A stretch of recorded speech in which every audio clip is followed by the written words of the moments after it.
Ang ganda dito. Wow. So nice. So lovely place. Quiet place. Ha? Nandito kami sa farm. Kasi yung bahay bakasyonan, nandito siya naka-locate. Ayan, yan ang bahay bakasyonan. Few days lang kami dito. And kining area diri farm ni siya. And daghan kay siya kanang kwan, daghan kay siya horse.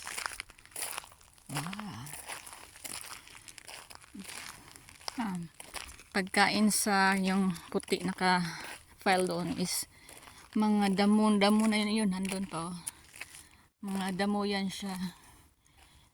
Inaano na nila, ginapak na nila kasi gi-prepare siya for winter season.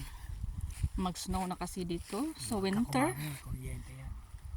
Snow na kasi dito sa winter kaya nag-imbak na sila ng mga pagkain para sa kanilang mga kabayo at saka sheep.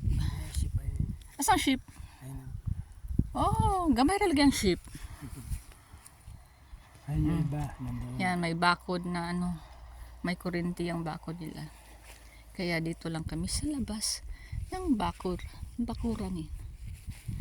Ayan, nandyan lang yung ang ganda-ganda no. Uy, ito lahat. Ito yung lahat na farm nila. Ito. Grabe nung laki-laki no. Oh, grabe relaxing kayo guys. Ayan. Maganda dito magstay ng mga 1 month. Tanggal lahat ng stress mo. Ha? Mag-drive papunta lang sa baba. Matug sa ta? Kadiyot lang. Usa ka oras ba? Babae mo natin, kinain natin, matulog tayo. Kakain lang natin. Kaya, no. Busog ba na kistanan to? Kaya, tama yun, ano yun? Ano yun? Di kay tugnaw ron. Yung sana, ano ba ito? Ano man? Yung sunbelt.